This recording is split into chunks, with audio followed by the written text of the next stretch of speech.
right? Out of everything that I teach you, this unit and then what will be the fourth unit are sort of the two that I think are most important, right? So this is where I will spend the majority of my time, because I want you to understand sort of how you acquire political beliefs and ideologies, and then like what do you do once you know what you believe, right? So a lot of this, as it pertains to public opinion, or sorry, as it pertains to American political beliefs, right? It's hard to know what our political beliefs are without trying to measure those in some way.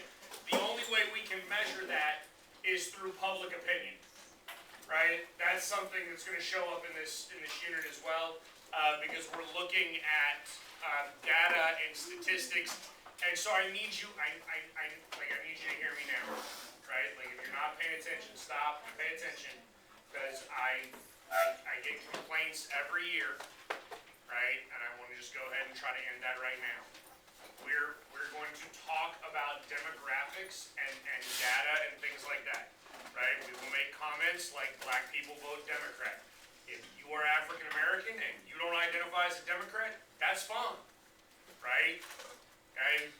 We're talking in broad stereotypes. Not everybody is going to fit into every category, and hopefully you are old enough and smart enough at this point to realize that if we were to just simply put you into categories, you would fit in like 24 categories, some of which would conflict with one another, yes? Right? I mean, seriously, go, like, because I know the recruiters were here, right? Like, the next time the Marine Corps recruiters are here, go ask the Marine Corps recruiters, like, what percentage of the Marine Corps has a master's degree? You know what they're going to tell you? None. Marines don't have master's degrees, right? I was a Marine.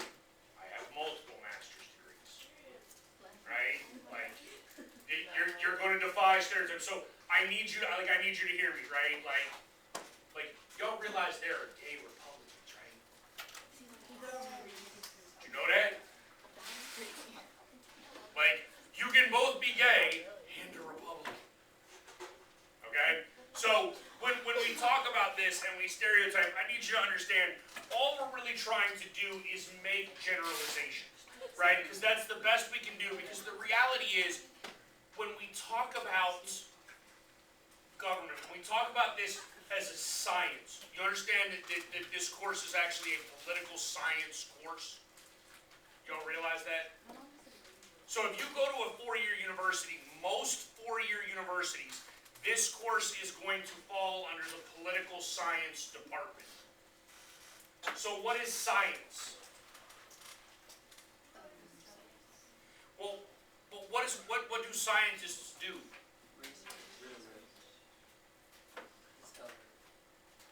They conduct experiments, yes? You understand what conducting experiments means?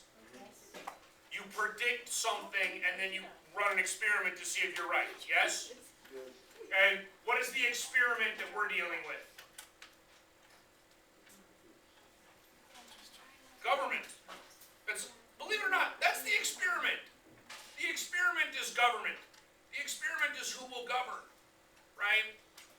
We make hypotheses about this, right? Y'all are probably too young to remember now. I use 2016. I like talking about 2016 a lot, because 2016 was literally the weirdest year ever, right? Like, I had to eat my word. I told kids like this time, so like 2015, right? Like, there was a kid in my English class, and I told him, because he loved him some Donald Trump. And I was like, bro, Donald Trump will never, ever, ever, ever, ever, ever, ever be president of the United States. It ain't happening. Look at that. Yeah, I was wrong. Like, I was wrong. And here's the thing, I didn't think he would win the Republican nomination. Like that, because that's how early out this was. Like, I was like, there's no way the Republicans will let Donald Trump be the Republican nominee. Like, it wasn't going to happen. Right? But, yeah, like weird things happen. So here's the thing. It's a soft science, meaning like we're trying to make predictions, but then the predictions are based upon human behavior, and humans are sometimes irrational. And so our predictions are going to be wrong from time to time. I call this unit political beliefs and behaviors, right? So what do we believe? And then based on what do we believe, how do we behave? Right? And then that gets really, really complex. Right? Again, because there's going to be times, and this is the honestly, this is the huge downside to American government, right? Because for the most part, American government is binary. Right? We know what binary means? Two options, right? Like yes, no, Republican, Democrat. Like you have two options. Right? Like murder the baby, don't murder the baby. Right? Have freedom, don't. But like it's you don't understand, abortion is not about murdering a baby, yes? Like if you believe that, we got questions, right? Because just anybody in here in favor of murdering children? No, nobody. Okay, all right. So we in agreement there, right? Like, but you understand then that topic is incredibly nuanced.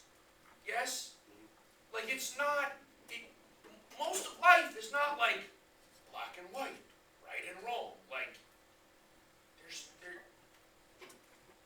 like if you're starving to death and you steal a loaf of bread from a rich person, like you going to hell for that? Like is that bad? Like I'll be okay with that.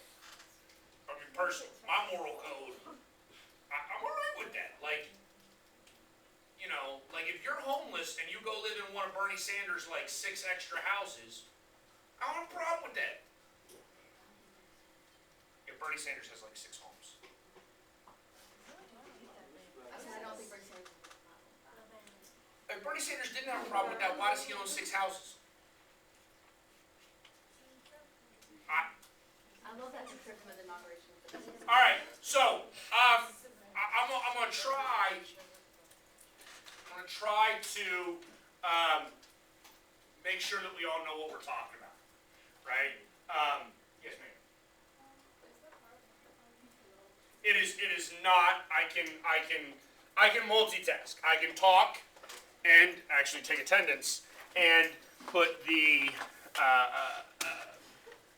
PowerPoint up all at once because I'm that good. So we're gonna talk the vocabulary based, right? Like I want to make sure because this is actually something that again, if you get into politics, right? And actually, we'll go back to abortion as the example, yes, because I used it and it's an extreme example. But you understand that in order to have a discussion about abortion, you have to have like a discussion as to what you actually mean when you say abortion, yes, right? So you can't really have political conversations and political discussions without defining exactly what it is that you're talking about, right? Because if Bernie Sanders says, "Oh, I'm a democratic socialist," well, what does that mean? Like, y'all understand what that means? Y'all have any idea what that means? Probably not. So it becomes very, very important to identify or define those things that you're talking about, right? So public opinion is just the measurement of like attitudes, right? So how we feel, literally feelings, like that's what we're measuring, feelings about things, right? Okay. Our values, that's just our beliefs. That's another way of saying beliefs. Liberty is something that I'll mention over and over again. You need to understand liberty is just a synonym for freedom, right? So liberty and freedom mean the same thing. Okay? Equality of opportunity, we'll talk about this actually in a fair amount of depth because equality is a loaded concept in sort of American ideals and what we believe in. For the most part, we're all in agreement that we believe in equality of opportunity. All that really means, right? I'll put it to you this way: does every kid in America have the opportunity to go to college? Who said no? Gee, you're like gonna hold them down and prevent them from going? No, but certain things can like stop them if you don't have scholarships or enough money to go. Take out a loan. this is my point when I say like equality, right? Is anybody denied like literally we're just gonna be like you, just Hannah, you can't go to college. Like everybody else can, you can't. We don't do that, right? Alright? So when we talk about equality in the United States, we're really talking about equality of opportunity. Can every kid go to college? Yes. Right? Will every kid graduate from college debt-free? God, no. Right? Okay? I'm gonna be honest with you. Every kid had a chance to go to Harvard. No. Right? Unless mommy and daddy went to Harvard, you ain't getting in.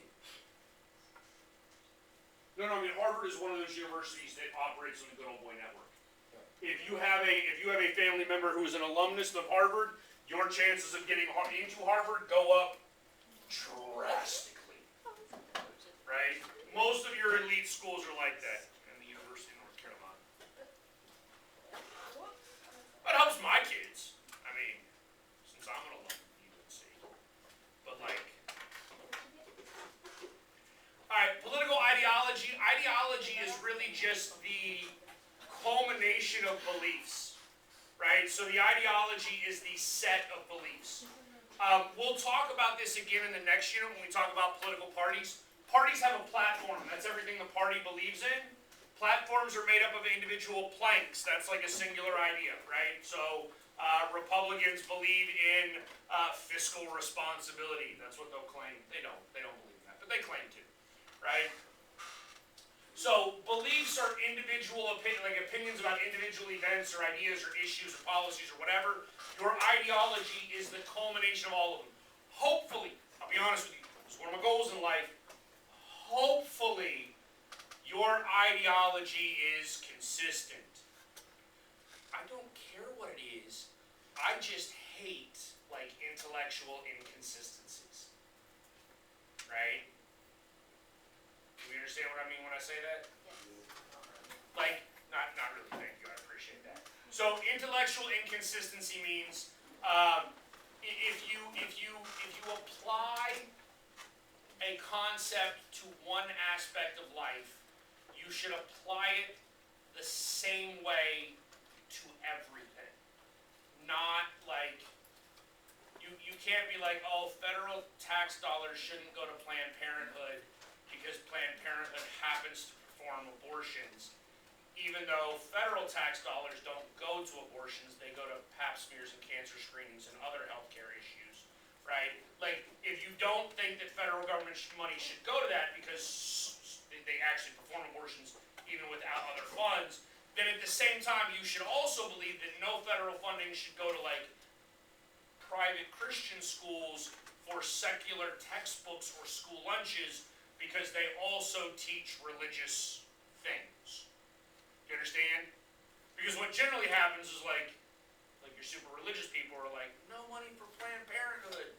But like, the Little Sisters of the Poor, they need their school-funded like history textbooks to be bought by the government. Like, no, you can't, that's having it both ways. You understand? Can't do that.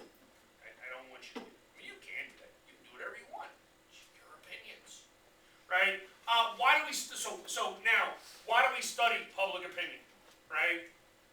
We're going to study public opinion because the whole purpose of this being a soft science is to try to speculate, to try to figure out what's going to happen. I like knowing things before everybody else does. Right? So like, I liked knowing in 2015 that there was no way Donald Trump would ever be president of the United States. Right? Obviously I was wrong. But that's what we're trying to do. Okay? Now, the way that we start trying to figure this out, because obviously there's, y'all have an idea? Can anybody give me an estimate of how many people voted in the presidential election in 2020? What? Something in the millions. 160 million people. Right? Roughly. 160 million people. So how are we going to figure out how 160 million people are going to do things? That's too big a group to try to figure out. So what we do is we try to break that down into subsets. And this is just some of them, right? So we'll break it down into like partisanship. right? What do Republicans do versus Democrats, right? We'll break it down regionally. You see my beautiful little map up here of the Electoral College, right? One of the things that you'll learn as we go through this is regionally the United States is split, right? Like, oh look, all these people here on the left coast, they're crazy liberals. Same with these people. These are nut job conservatives down here, right? Like, everybody crazy, it's okay, right? But you understand, like, the South is Republican and conservative. The Midwest is Republican and conservative. The New England area is Democratic and liberal. The left coast is Democratic and liberal. The Great Lakes region is conservative and Democrat. But yeah. So I'm sure it's in here somewhere. If it's not, you need to know this, right? So like write this down. And are there more Republicans or Democrats in America? All right, what you said? Democrats, you're correct. Are there more conservatives or liberals in America? Conservatives. Oh yeah. Except Democrats aren't conservative. Democrats are supposed to be liberals. Right? So one, this is why that one-dimensional political spectrum scale is terrible. Right? But also, here's the other thing, Asian. All of this, well, not all of it. I mean, obviously, like, no, I don't know. Maybe all of it these days. Who knows? Right? Maybe I could just claim to be like a 6-year-old if I wanted to. I don't know these days. But you understand that, like, am I a Republican or a Democrat is self-reported. Yeah? Like, there's nothing like, me declaring, if somebody asked me in a survey, are you liberal or conservative? I can say whatever I want. Right? Right? So, I want you to understand that you also have to take that into account, and we'll get into that as we move forward. All right, so let's go over sort of America, right? Like, what is the broad political ideology of America? Like, all Americans. Liberal and Democratic Americans together, right? Like, what are the values that establish this nation, right? So, when you look at them, right, we have the belief in sort of liberty, right, like basic freedom, right? America thinks that it's so star-spangled awesome that we're like the freest country ever, right? We claim to believe in equality, but again, that's equality of opportunity, okay? Not equality of outcome, all right? And that's not equity. And you should, because equity is now a word that is thrown around a lot more in our political system. You should understand that there is a significant difference between equity and equality. They are not synonyms. You should not trade one for the other. Okay? We claim to believe in democracy, right? But as we read a week and a half ago or whatever it was, one, we're not a democracy, and two, that A&M professor thinks that democracy is actually like the opposite of what we really want, right? Because again, so honestly, sometimes we're just going to lie to ourselves. Like, I want you to understand that we're going to just lie to ourselves about what it is we claim to believe in, right? So we've generally voiced strong support for minimal governmental interference, right? Like, we actually, and the term is individualism, right? That's a part of the American ideology, right? Like, we are individuals. We do it on our own, by our bootstraps, right? Yet, when things go wrong, what do?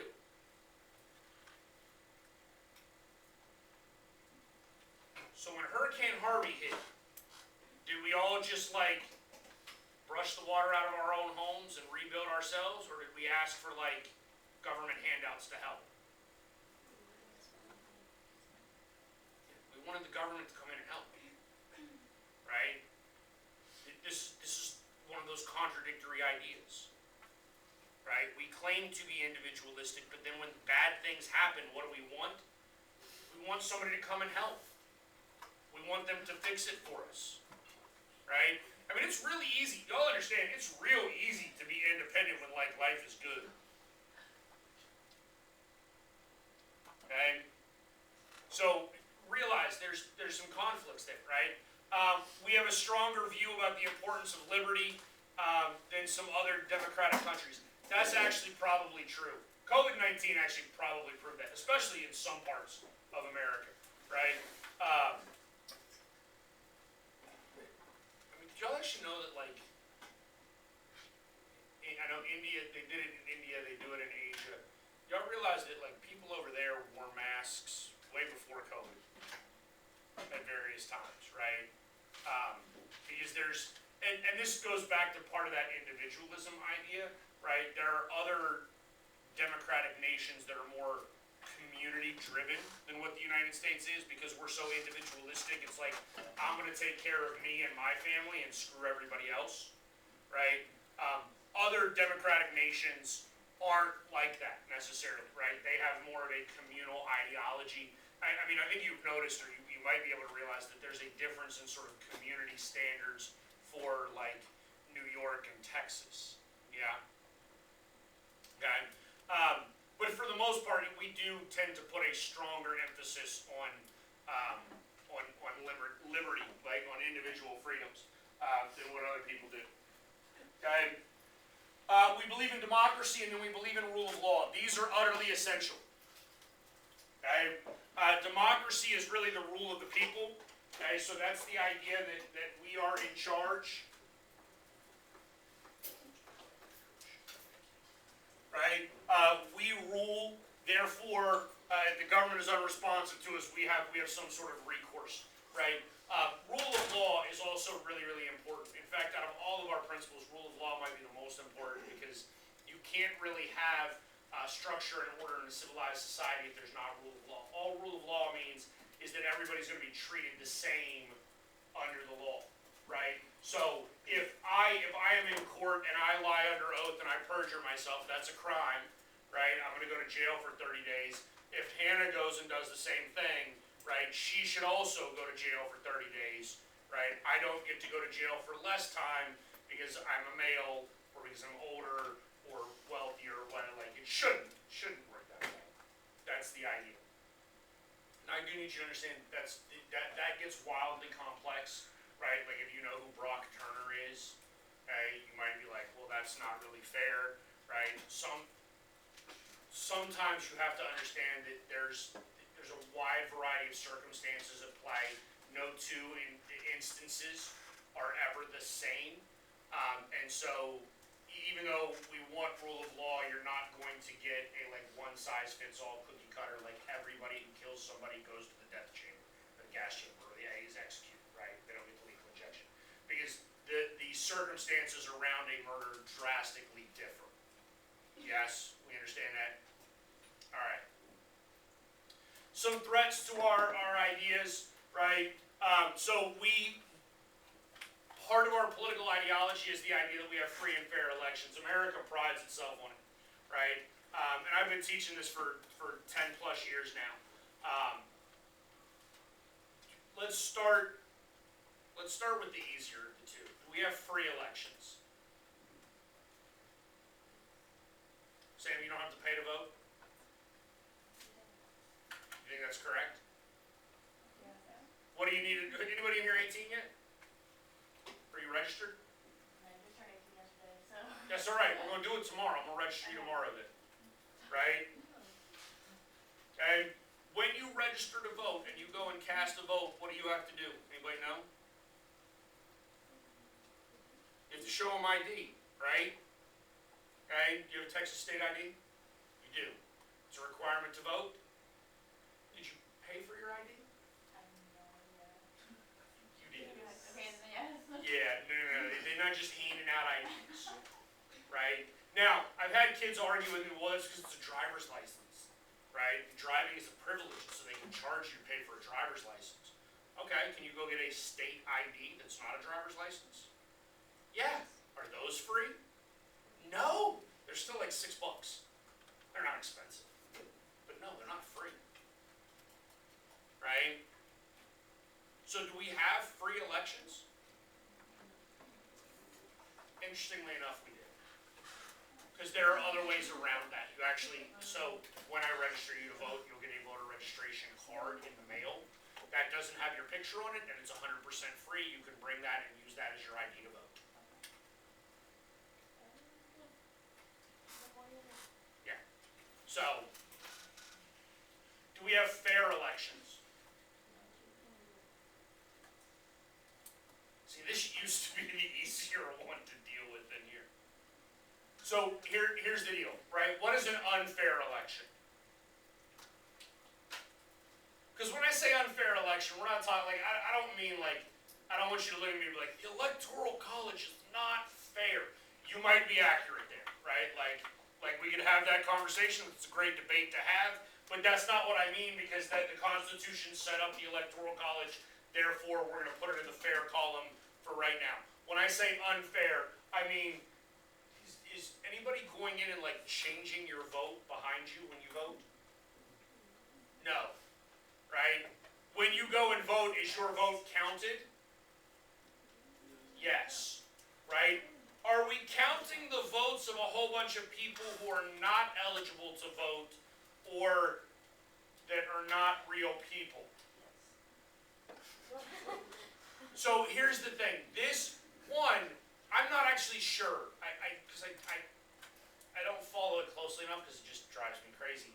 If 2020 election deniers believe that like the Dominion voting machines physically changed their vote from Trump to Biden, or if election deniers believe that like a whole bunch of like fake ballots just showed up for Biden, right?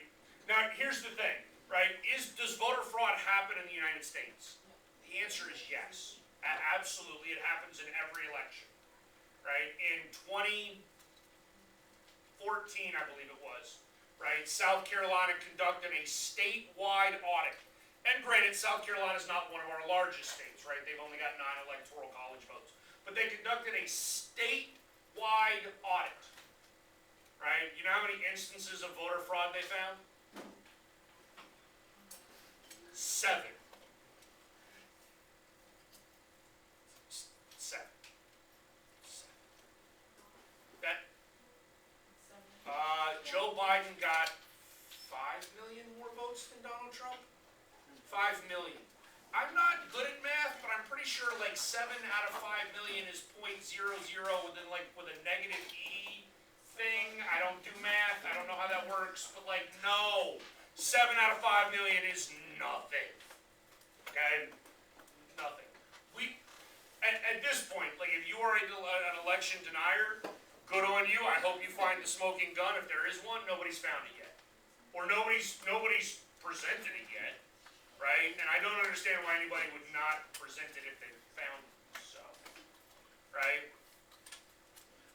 For the most part, right, our ideals are pretty strong across the board, right? So when you look at that, and it got cut off, so you can't see the numbers out there on the very edge, right? But like the national elections are open and fair, right? Like that's 90%, right? Checks and balances divide power between the president, Congress, and courts. That's 80-something%, right?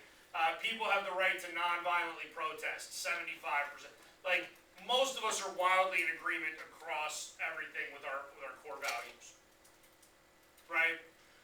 Now, those are like the core values, right? Within that, you have principles, and principles are where we get into some of the differences in terms of like ideology and party and things like that, right?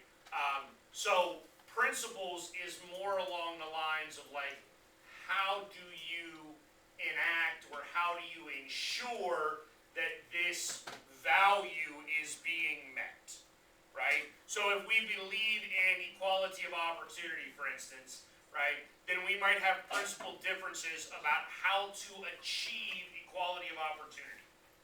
Right? Some of us might believe that affirmative action is acceptable. Some of us might believe that affirmative action should be unacceptable. Some of us might think that it would be okay to spend larger sums of money in impoverished communities to try to help them, whereas others might disagree with that and think there's a better way to tackle that issue.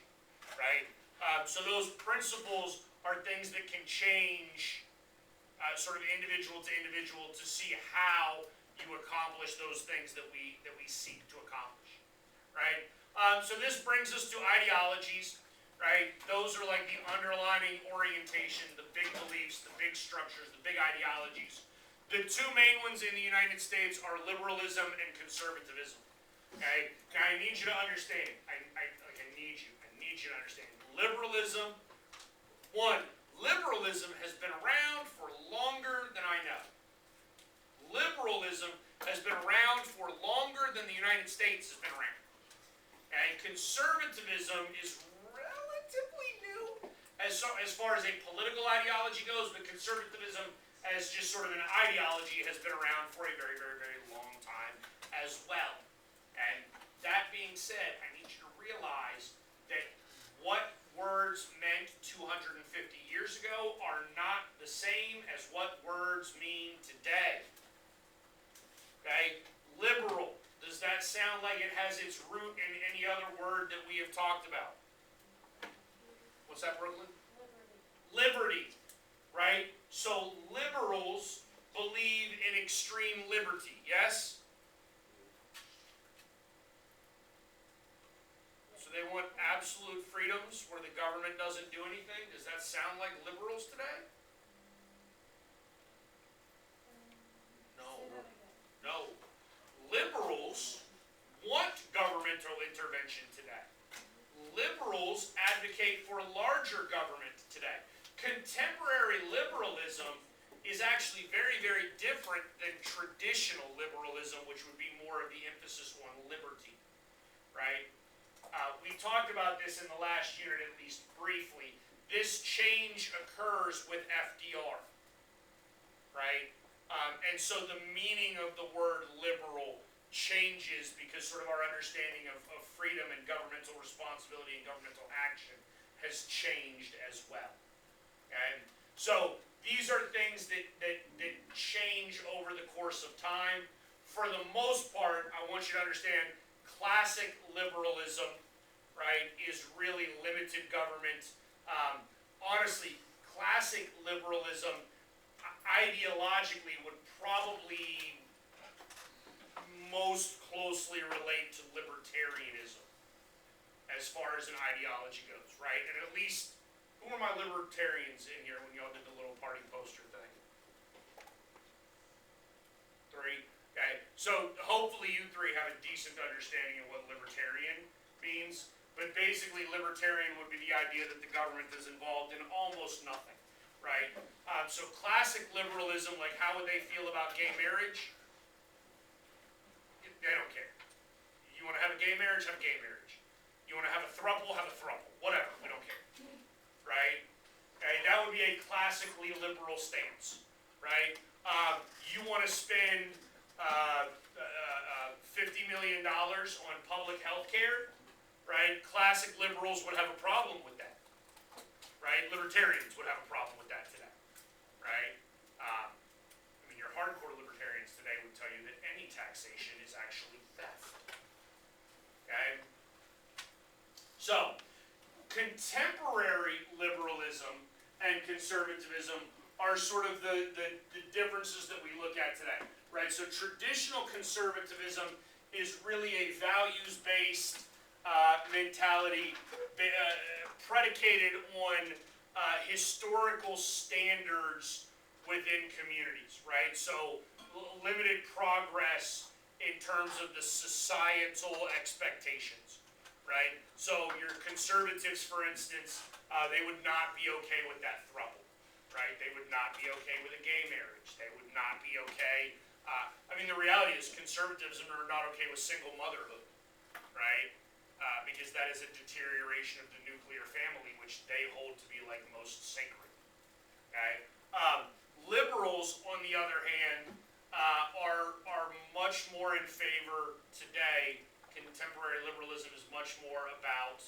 I should have gone ahead in the PowerPoint, shouldn't I? Right? Today, it's much more about governmental intervention in a wide variety of scenarios, right? Okay. I mean, again, libertarians, I'm gonna be honest with you, like libertarians, this is one of the reasons why libertarianism isn't a great ideology, right? Like libertarians would tell you they don't care about pollution, right? And from a governmental level, but that we like individually should care about it, yes?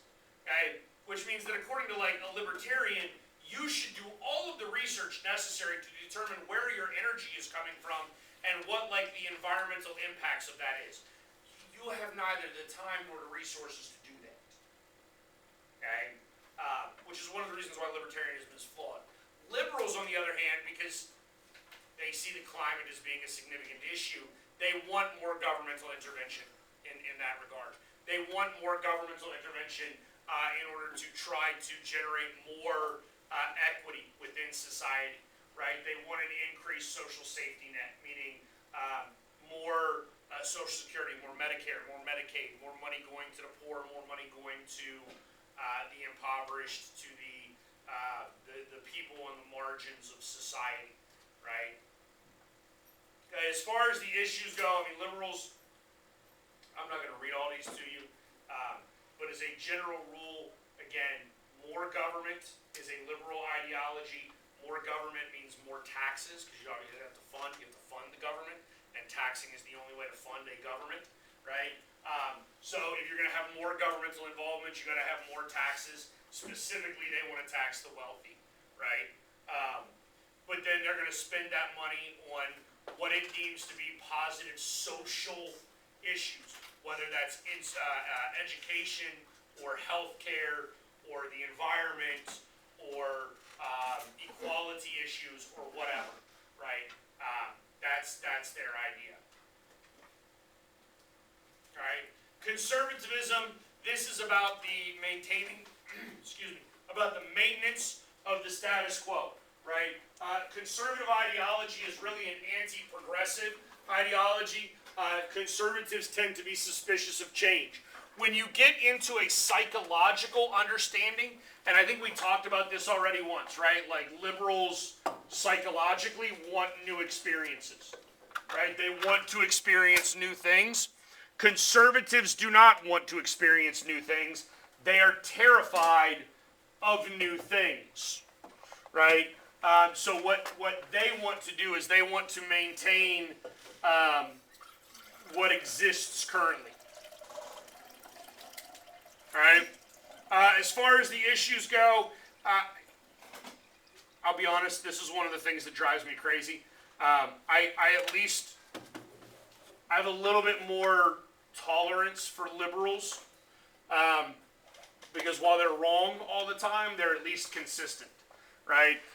Conservatives and Republicans tend to be less consistent, right? They claim to believe in things like smaller government, but then like Republicans win, conservatives win, and they increase the size of government by increasing like the defense budget and having more troops, right? Which is not smaller government, right? So they say that they favor tax cuts, they favor reducing government spending, but they don't ever do it, right? They do want deregulation, that is true, right? Which just means less governmental interference in the day-to-day operations of things, right? They want increases in sort of the general police state as well, which also is then an increase in government, right? And this is why I can't stand them, because that's wildly hypocritical. Other ideologies, I mentioned libertarianism already. The only other one that probably is even worth mentioning, the Green Party, the Green ideology is probably worth mentioning. It is an ideology. They have a real, ideology, a real stance that is far more liberal than like a democratic liberalism, with an emphasis on community, really, right? Socialism then is really just the idea of an incredibly strong government aimed at reducing all inequality within society,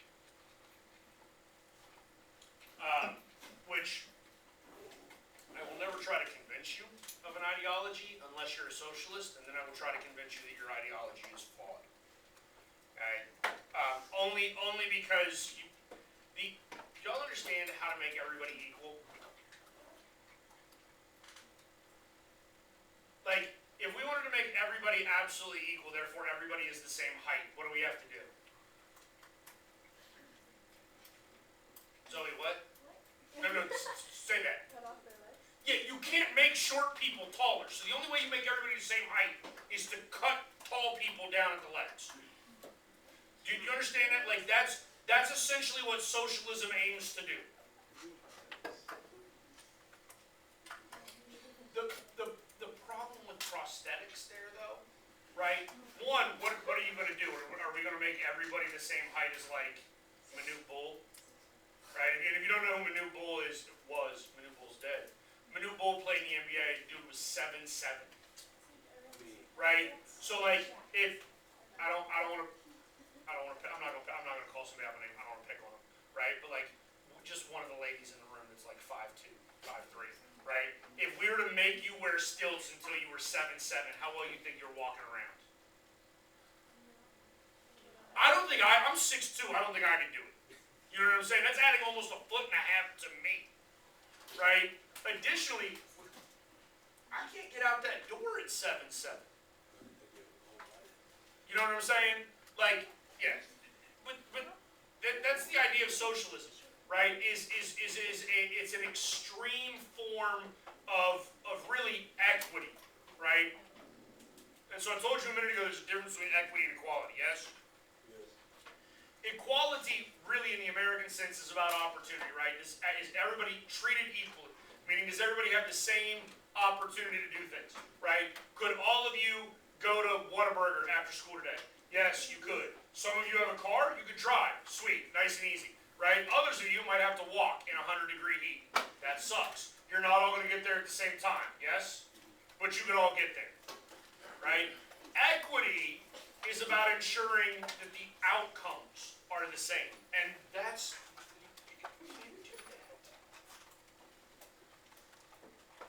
I already told you, as far as it goes today, actually I told you this is what needed to be written down, right? More people are conservative than liberal. More people are Democrat than Republican. We do see, at least in your, especially in your age group, right? The number of young people in America that are claiming sort of no ideology, right? That they're either moderate or they disregard both parties, right? They are not, they refuse to identify as Republican or Democrat. That is getting bigger and bigger, right? Now we'll talk about that when we get to parties in the next unit and why it doesn't matter, okay? Hey, how much time do I have left? Like less than a minute? Hey, go ahead and pack up. We'll get to socialization tomorrow. That's how you're actually going to acquire the beliefs that you have. No, not tomorrow. Friday. Sorry. Friday.